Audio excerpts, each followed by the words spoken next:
ആ സാറല്ലേ, എന്തായാലും നീ എന്നെ ഒന്ന് വിളിച്ചല്ലോ.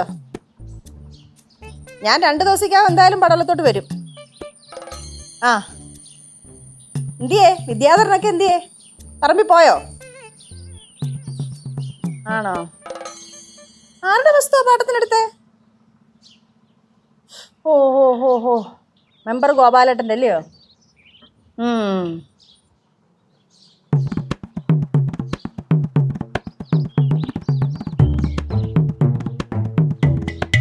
പിന്നെ എനിക്ക് കുറച്ച് കൊടംപുളി എടുത്ത് വെച്ചേക്കണേ.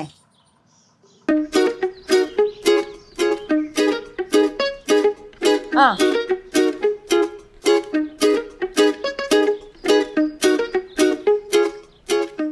ഞങ്ങൾ 2 ദിവസത്തേക്ക് എന്തായാലും വരും. ശരി, ഞാൻ വിളിക്കാവേ.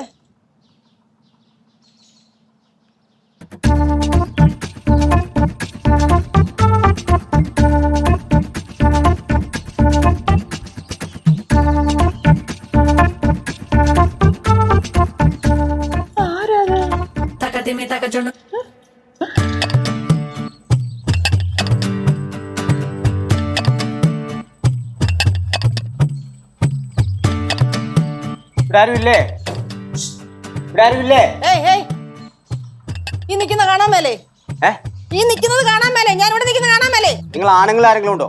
എന്താ പെണ്ണുങ്ങളോട് സംസാരിക്കല്ലേ? പെണ്ണുങ്ങളോട് സംസാരിക്കും, പക്ഷെ ഈ വീട്ടിലെ ആണുങ്ങളെ പോലെ മോശമായിട്ട് സംസാരിക്കാറില്ല. ഇവിടെ ആരും മോശമായിട്ട് സംസാരിച്ചു? നിങ്ങൾ വിളിക്കുന്ന ആളെ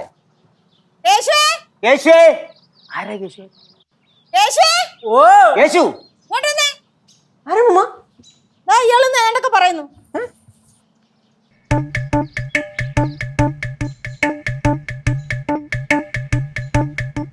ചേട്ടൻ ആ വളവിന്ന് 3-ാമത്തെ 4-ാമത്തെ കൊണ്ട് വീടല്ലേ? അത് 4-ാമത്തെ വീട്. 4-ാമത്തെ. എന്ത് പറ്റി ഇങ്ങോട്ട്? എടാ നിന്റെ വീടാണെന്ന് അറിഞ്ഞിട്ട് തന്നെയാണ് ഇങ്ങോട്ട് വന്നത്. പിന്നെ നിങ്ങൾ ഇവിടെ ഒരാളെ കൊണ്ട് നിങ്ങൾ നിർത്തിയിട്ടില്ലേ? അല്ല ഇങ്ങോട്ട് വിളിച്ചേ. എടാ നിങ്ങൾ മറ്റേ KCB കണ്ടുപിടിച്ച ഒരുത്തനില്ലേ? KCB? ആ എടാ അവൻ എന്റെ വീട്ടിൽ വന്നിട്ട് എന്റെ ഭാര്യയോട് ഫാൻ ഇടാൻ പാടില്ല, ലൈറ്റ് ഇടാൻ പാടില്ല എന്നൊക്കെ പറയാൻ അവനാരാണ്? എടാ അവനെ വിളിക്കണം, അവനെ വിളിച്ചേട്ടാ ഇറങ്ങി ഞങ്ങള് എന്റെ ഭാര്യയാണ് കറണ്ട് ബില്ലൊക്കെ അടക്കുന്നത്, ഇവനെന്തിനൊക്കെ ചോദിക്കുന്നതെന്നുള്ളത്. ചേട്ടാ സംഭവം എന്തെന്ന് വെച്ചാലേ, ചേട്ടൻ പറഞ്ഞതില് കാര്യമുണ്ട്. ഈ പറഞ്ഞ പുള്ളി ഉണ്ടല്ലോ, ആ പുള്ളി എന്ന് പറയണത് എന്റെ ചേച്ചിയുടെ ഭർത്താവിന്റെ അച്ഛനാണ്. പുള്ളി പണ്ടത്തെ KCBയിലെ അസിസ്റ്റന്റ് എഞ്ചിനീയർ ആയിരുന്നു. അദ്ദേഹത്തിന് ഈ കറണ്ട് പാഴാക്കണമെന്ന് ഇഷ്ടമല്ല. അവനെ വിളിക്ക്. ആ KCB കണ്ടുപിടിച്ചവനെ വിളിക്കാൻ. ആ ആളാണ് ഈ നിൽക്കണം. എനിക്ക് എന്നെ അറിയാവോ? ഇല്ല. ഇല്ലെന്ന് എനിക്കൊന്നും തന്നെ അറിയാൻ പറ്റില്ല. അങ്ങനെ ആരാ ചേട്ടാ ഇത്? ഇയാൾ എന്തൊക്കെയാ പറയുന്നേ? എനിക്കറിയില്ല മാഡം. ഇയാൾ എന്റെ വീട്ടിൽ വന്നിട്ട് എന്റെ ഭാര്യയോട് പറയാണ് ലൈറ്റ് ഇടാൻ പാടില്ല, ഫാൻ ഇടാൻ പാടില്ല, വൈദ്യുതി പാഴാക്കരുത്. ഇയാൾ ആരും വൈദ്യുതി കണ്ടുപിടിച്ച ആളാണോ?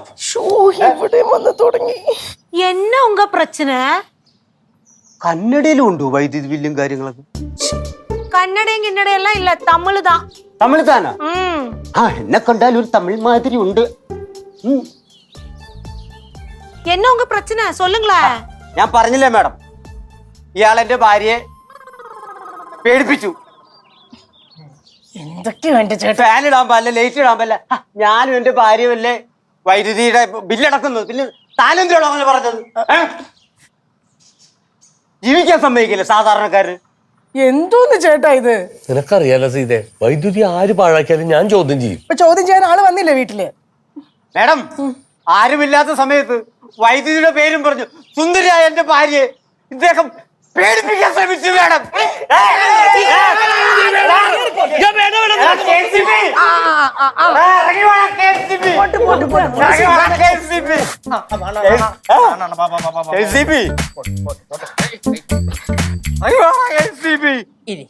വൈദ്യുതി പാഴാക്കിയാൽ എന്ത് ചെയ്യൂടാ? പോട്ട് സ്റ്റാമിന ഒന്നുമില്ല, സിമ്പിൾ പരിപാടി.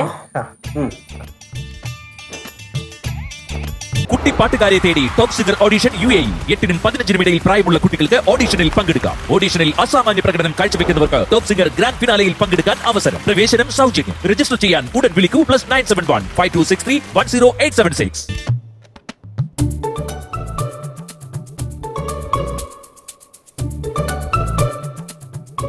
നിങ്ങളെല്ലാവരും കൂടി പിടിച്ചോണ്ടാ, അല്ലെങ്കിൽ അവന്റെ കാര്യത്തിൽ ഒരു തീരുമാനം ഞാൻ ഇപ്പൊ ഉണ്ടാക്കിയാനായിരുന്നു. പിടിച്ചില്ലായിരുന്നെങ്കിലേ നിങ്ങളുടെ കാര്യത്തിൽ ഒരു തീരുമാനം ആയേനെ. എന്തിനാണ് എന്റെ ഏട്ടാ ആവശ്യമില്ലാതെ ഓരോ വീട്ടിൽ കയറി ഇങ്ങനെ കാണിച്ചോണ്ടിരിക്കുന്നേ? എന്താ പ്രശ്നം? ആരുടെക്കോ ഒച്ച അങ്ങ് അപ്പുറം വരെ കേൾക്കായിരുന്നല്ലോ. ആരാ വന്ന്? സിദ്ധുவோட அப்பா வந்து ஒரு வீட்ல போய் பிரச்சனை செய்தாரு. കനകം അനാവശ്യം പറയരുത് കേട്ടോ. ஒரு வீட்ல போயிட்டு ஃபேன் லைட் எல்லாம் ஆஃப் பண்ண சொன்னாரு. அந்த வீட்ல ஆளு வந்துட்டு பிரச்சனை செய்துட்டு ஃப்ரண்ட்ல வந்து நிக்கறாரு. ഇവിടെ അല്ല എന്റെ പൊന്നെണ്ണ, നിങ്ങളത് സമാധാനമായിട്ടൊന്നും ഇരി. അല്ല, ആ വീട്ടുകാരെ അച്ഛനെന്തെങ്കിലും പറഞ്ഞാ? അതെ, ഇത് നടക്കൂല കേട്ടോ. ഇത് ഇങ്ങനൊന്നും ഡീൽ ചെയ്യാൻ പറ്റൂല ചേച്ചി. ചേച്ചി ഒരു കേസാക്കാൻ റെഡിയാണോ? കേസ് ഡീൽ ചെയ്തോളൂ. അതെ, അച്ഛൻ ആരുടെയോ വീട്ടിൽ പോയിട്ട് ഫാനിൽ ലൈറ്റ് സ്വിച്ച് ഓഫ് ആക്കാൻ മാത്രം പറഞ്ഞത് എനിക്ക് മനസ്സിലായുള്ളൂ. വേറെ ഒന്നും എനിക്ക് അറിയാൻ പാടില്ല. മൊത്തം പറഞ്ഞില്ല? ഇല്ല, പറഞ്ഞില്ല. എന്റെ മോളെ അങ്ങനത്തെ പ്രശ്നം ഉണ്ടായിട്ടില്ല. ഞാൻ നടക്കാൻ പോയപ്പോ ഒരു വീട്ടിലെ ലൈറ്റും ഫാനും ഓൺ ചെയ്തിട്ടേക്കണ്. ഞാനിത് കണ്ടപ്പോ അവിടുത്തെ സ്ത്രീനെ വിളിച്ചു പറഞ്ഞു, മോളെ ഇത് ഓഫ് ചെയ്യും, കറണ്ട് അങ്ങനെ പാഴാക്കി കളയില്ലേന്ന്. അപ്പൊ ആ സ്ത്രീക്ക് പിടിച്ചില്ല, ഈഗോ ഇളകി. അവൾ എന്നോട് ചോദിക്കുകയാണ് ഇത് ചോദിക്കാൻ താൻ ആരോടൊന്ന്. ഞാൻ പറഞ്ഞു ഞാനൊരു റിട്ടയർഡ് KCB ഉദ്യോഗസ്ഥനാണെന്ന്. അപ്പൊ അവള് പറയണു രാജാവൊന്നുമല്ലല്ലോ. അപ്പൊ ഞാൻ പറഞ്ഞു സ്ത്രീ സംസ്കാരം ഇല്ലാതെ സംസാരിക്കല്ലേ എന്ന് പറഞ്ഞപ്പോ നിന്റെ വീട്ടിലിരിക്കുന്ന നിന്റെ കെട്ടിയൊക്കെയാണ് ആ സംസ്കാരം ഇല്ലാത്തത് എന്ന് അവള് പറഞ്ഞു. അയ്യോ എന്റെ ദൈവമേ, കണ്ട സ്ത്രീകളുടെ ഒക്കെ വായിരിക്കുന്ന എന്നെ കേൾപ്പിച്ചപ്പോ നിങ്ങക്ക് സമാധാനമായല്ലോ. നിങ്ങക്ക് എന്തിന്റെ കേടാ മനുഷ്യ? ഞാനേ റിട്ടയർഡായി പോയി. അല്ലെങ്കിലല്ല അവനെയൊക്കെ ഞാൻ ഇരുട്ടിലാക്കിയായിരുന്നു. അതൊക്കെ പണ്ട്. ഇപ്പോഴത്തെ കാലത്ത് ഇരുട്ടത്താക്കാൻ നിന്നാലേ അച്ഛനകത്താവും. മോളെ മോക്ക് അച്ഛനെ അറിഞ്ഞൂടാണ്ടാണ്. പണ്ട് ഞാൻ പത്തനംതിട്ടയിൽ ഇരിക്കുമ്പോഴല്ല മീറ്റർ റീഡിങ്ങിൽ കൃത്രിമം കാണിച്ച ഒരുത്തനെ ഞാനുണ്ടല്ല ഇക്ഷ ഇണ്ണ പരപ്പിച്ച് അവനെന്റെ പുറകെ നടക്കായിരുന്നു. കൊടുത്തില്ലേ എനിക്കറുണ്ട്. ജനാർദ്ദന്റെ അടുത്താ കളി. ജനാർദ്ദന, അയാളെ പറഞ്ഞു വിടാൻ നോക്ക്. അവൻ എപ്പോഴേ പറഞ്ഞു വിട്ട്? അതല്ല, ഇവിടെ ഇരിക്കുന്ന ആളിനെ പറഞ്ഞു വിടാൻ നോക്ക്. അയാളെ കാര്യങ്ങളൊക്കെ വളച്ചൊടിച്ചാ സംസാരിക്കുന്നേ. നാട്ടുകാരൊക്കെ അറിഞ്ഞാ മോശമാന്നേ. ഒന്നാമത് ഇവിടെ എല്ലാവർക്കും ചീത്തപ്പേരും ഉണ്ട്, നല്ല പേരും ഉണ്ട്. ഹലോ ഹലോ, ഇവിടെ ആർക്കും ചീത്ത പേരില്ല. വെറുതെ എന്തെങ്കിലുമൊക്കെ പറയാണ്. അത് ഞാനൊരു ഡൗട്ട് ചോദിച്ചോട്ടെ, ഇവിടെ ആരാണോ ഒന്ന് പ്രശ്നം ഉണ്ടാക്കുന്നത്? അതാ ആരെങ്കിലും പറയൂ. തനിക്കിത് ഇതുവരെ ആരും മനസ്സിലായില്ലേ? പറഞ്ഞാലല്ലേ മനസ്സിലായി. ഞാൻ അപ്പുറത്തായിരുന്നില്ലല്ലോ, കണ്ടില്ലല്ലോ. നമ്മുടെ ബാബു. ഏത് ബാബു? നമ്മുടെ ആ വളവിന്റെ അവിടുത്തെ 4-ാമത്തെ വീട്, എപ്പോഴും വെള്ളം അടിച്ച് റോട്ടി കിടക്കണ വാള് ബാബുവാ? അയ്യോ അവൻ കൊട്ടേഷനാണോ? കൊട്ടേഷൻ ഒന്നുമല്ല. അയാള് ബാറിൽ നിന്നൊക്കെ അടിച്ചിട്ട് ഉള്ള മറ്റേ ലൈൻ കമ്പി പോസ്റ്റ് കമ്പിയില്ലേ, അതിന്റെ താഴ്ന്ന് വാള് വെക്കും. ആ വാളാണ്. അപ്പൊ കുഴപ്പമില്ല. അപ്പൊ ലച്ചേച്ചി ഞാൻ പറഞ്ഞത് എന്തെന്ന് വെച്ചാല്, അങ്ങേടുത്ത് ഞാൻ കുറെ നേരിട്ട് മാനം വരെയൊക്കെ സംസാരിച്ച് നോക്കി. അങ്ങേര് പോണ ലക്ഷണം ഇല്ല. 2 പൊട്ടിച്ചു കഴിഞ്ഞാൽ ടക്കൻ ഇറങ്ങി പൊക്കോളും. കേസ് വരും, നോക്കിക്കോണം. അടങ്ങ് കേട്ടാ. പൊട്ടിക്കാൻ നിൽക്കുന്നവൻ. லட்சு, நான் கடையில போகும்போது இந்த ஆளை நிறைய வாட்டி பாத்திருக்கேன். தண்ணி அடிச்சுட்டு அங்க எங்கேயும் படுத்திருப்பான். ഇനി ഞാൻ കടയില പോകുമ്പോൾ அந்த ആള് എന്നെ ഏതാവത് சொல்லுமா? ഈ പ്രശ്നം ഇപ്പോഴേ സോൾവ് ആക്കണം, അല്ലെങ്കിൽ ഭയങ്കര വലിയ പ്രശ്നമാവും. ഇപ്പോഴേ പോയാൽ കയ്യോടെ പിടിക്കാം. ആരെ? ആ പെണ്ണുപിള്ളി ഇപ്പോഴും ലൈറ്റും ഫാനും ഓഫ് ചെയ്തിട്ടുണ്ടാവില്ല. നമുക്ക് പിടിക്കാന്ന്. നിങ്ങളുടെ ഒരു കാര്യം ഇത്രയൊക്കെ ആയിട്ട് ഇയാൾക്ക് മതിയായില്ലെന്ന് വെച്ചാല്, അതെ, അറിയാതൊന്ന് പറഞ്ഞു പോയി ലൈറ്റും ഫാനും ഒക്കെ ഓഫ് ചെയ്യാൻ. അതിനിപ്പോ ഇത്രയും പ്രശ്നം ഉണ്ടാക്കാൻ എന്തോ ഇരിക്കുന്നു? അത് അവിടെ ചെന്ന് പറ. അച്ഛനൊരു കാര്യം ചെയ്യും, അവരോട് പോയി പറ നിങ്ങൾക്ക് ഇഷ്ടമുള്ള പോലെ ഫാനും ഫ്രിഡ്ജും വാഷിംഗ് മെഷീനും AC ഒക്കെ ഇട്ടോളം പറ. അതിന് ഞാൻ ചാവണം. എന്റെ മരണം വരെ ഞാൻ എന്റെ KCBയുടെ കൂടെ നിൽക്കുള്ളൂ. കാരണവന്മാര് ഡാം കൊടുത്തിട്ടേക്കണതേ, വൈദ്യുതി ഉണ്ടാക്കണതേ ഇവനൊക്കെ പുള്ള കളിക്കാനല്ല. ഇറങ്ങി വേണം KCB. കേസ് നിങ്ങൾ ഡീൽ ചെയ്യോ? നിർത്തണ്ട കേശു. ഇങ്ങനെ പലതും പറയും. അമ്മയും കേശു ഇങ്ങനെ വന്നേ, നമുക്ക് ചെന്ന് പുള്ളിയോട് ഇവിടുന്ന് പോകാൻ പറയാം. എനിക്ക് തോന്നണല്ലോ പോവെന്ന്. സംസാരിച്ചു നോക്കാലോ, അലമ്പാക്കാതെ നോക്കിയാ മതി. നടക്ക് നടക്കുന്നേ. നിങ്ങൾ ഇവിടെ നിന്ന് അനങ്ങി പോവരുത്. തിരിവിടെ KCB വന്നേക്കുന്നു. ഫാമിലി ആയിട്ട് പോയി കാല് പിടിക്കാം. ഇവിടെ സോൾവ് ആക്കിയിട്ട് വരാം.